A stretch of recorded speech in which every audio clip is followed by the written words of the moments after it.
Kenapa saya concern kepada pembahasan terhadap orang-orang yang mendukung Anies Baswedan? Karena ini merupakan cara saya agar seluruh penonton video saya berhati-hati terhadap orang-orang yang mengaku pendukung Anies Baswedan. Berhati-hati kepada mereka. Pendukung Anies Baswedan adalah orang-orang yang selalu kalah dalam Pilpres. Mereka sudah menikmati kekalahan selama 10 tahun, ditambah 5 tahun. Berarti nanti total 15 tahun. Mereka menderita kekalahan. Tidak ada satupun calon mereka yang menang di dalam kontestasi Pilpres. Sehingga ke depannya mereka tidak lagi melihat sosok, tidak lagi melihat orang yang amanah, tidak lagi melihat apapun. Yang mereka lihat hanyalah kemenangan. Mereka ingin menang, mereka ingin dianggap sebagai pemenang, mereka ingin merasakan sebagai pemenang seperti apa, karena selama ini mereka iri dengki terhadap kita yang selalu menang. Ketika mengusung Pak Jokowi, kita menang 2 kali. Mengusung Pak Prabowo, Mas Gibran, kita juga menang. Inilah yang menyebabkan mereka tidak lagi memilih orang yang baik untuk bangsa ini, tetapi memilih berdasarkan kedengkian, iri hati, dan sakit hati selama 15 tahun kalah. Akan saya kasih tahu, salah satu pecundang yang kalah Pilpres sehingga mereka rata-rata menghalalkan segala cara. Yang perempuan sudah keluar dan sudah saya laporkan. Dia berani bicara di muka publik untuk Pak Jokowi. Dan ini ada yang laki-laki. Video ini ada yang mengunggah, menginformasikan ke saya. Video ini ada di antara orang-orang yang sedang membahas perihal ijazah Pak Jokowi. Dan sebenarnya ini tidak ada dalam agenda mereka, tapi pendukung Anies Baswedan karena sakit hati merasa bahwa orang-orang yang sedang mencari-cari kesalahan Pak Jokowi adalah bagian dari mereka, bagian dari para pecundang yang kalah Pilpres, sehingga orang ini berani mengatakan hal ini. Kita dengarkan. Saya Dr. Hewan Syahrizal, alumni UGM, asli. Pertanyaannya singkat. Kita secara yuridis, intelektual, kemudian sudah bergerak. Tetapi sebagai realita yang kita dapat sekarang, 10 tahun, maaf, Joko Dok jadi presiden. Sebelumnya di Solo, powernya minta ampun. Jangan dikira pelangga-pelongonya itu bodoh. Justru lebih canggih dari Soeharto.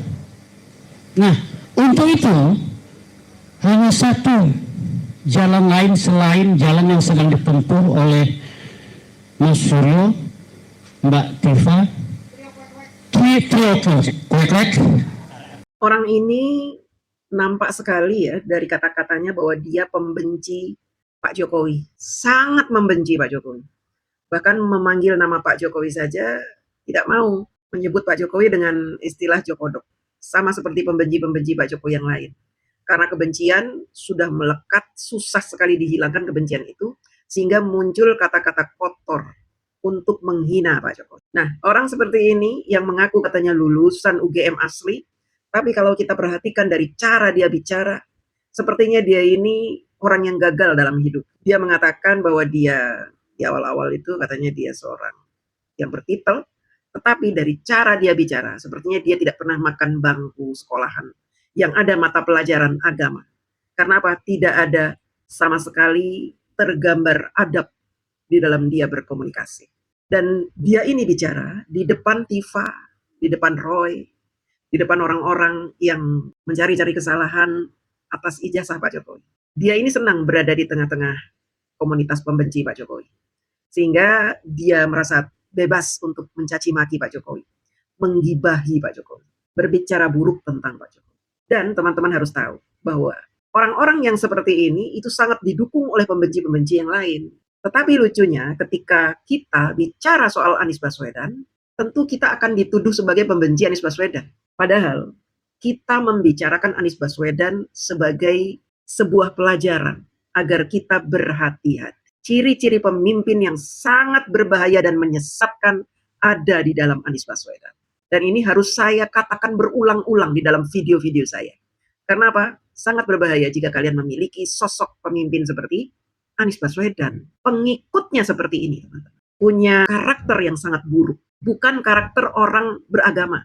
Padahal Anies Baswedan dalam setiap perkataannya, dia selalu membawa-bawa agama. Tetapi kenapa pengikutnya seperti ini?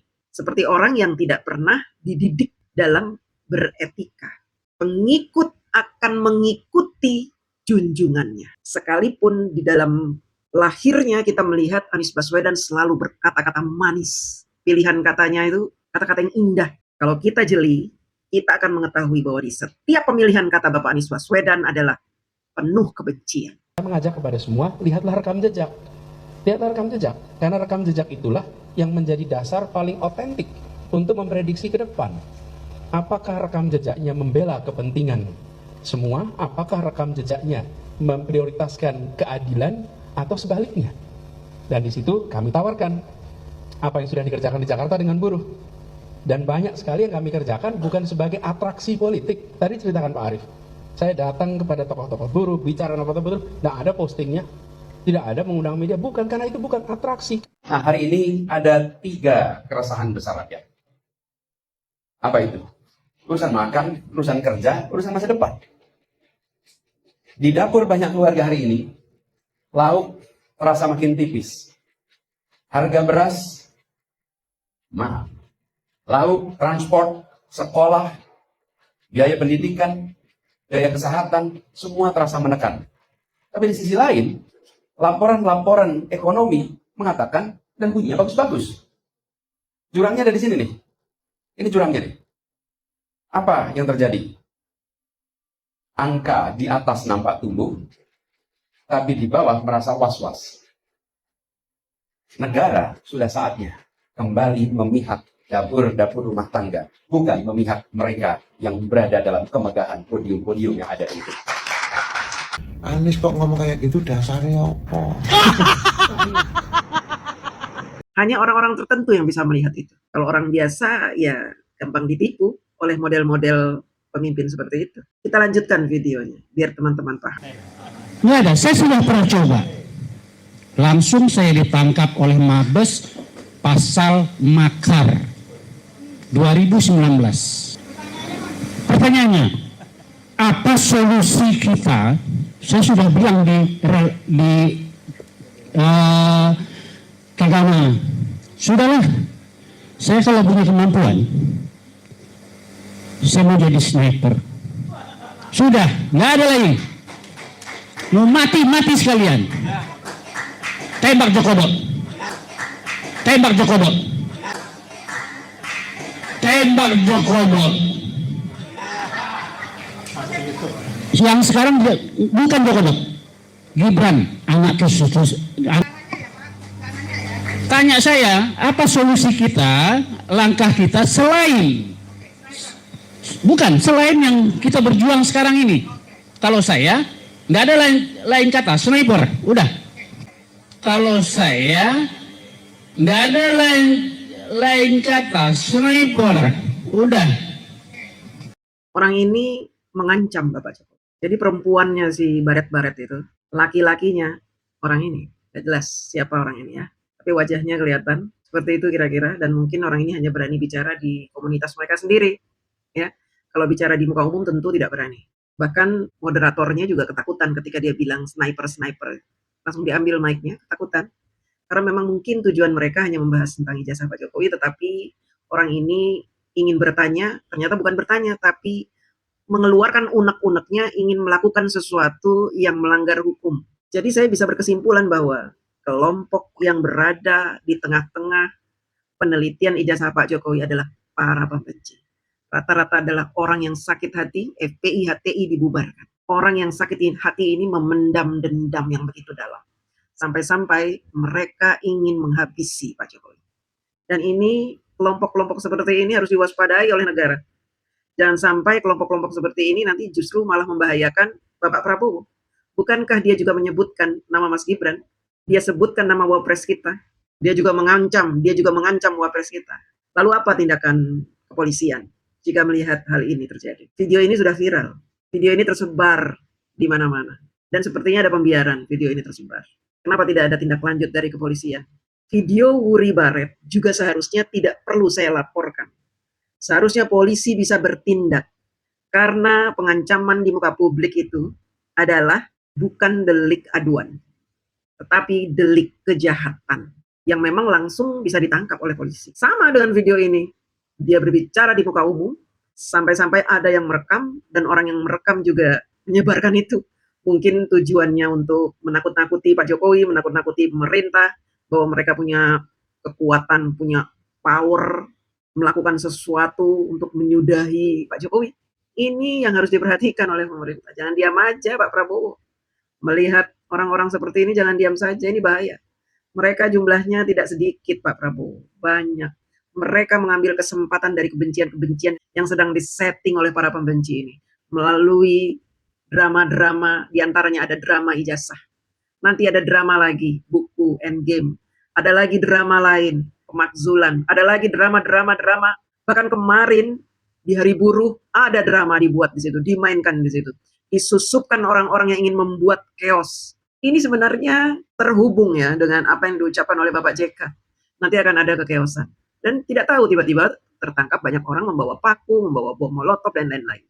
Alhamdulillahnya kekeosan tidak terjadi dan orang-orang tersebut ditangkap.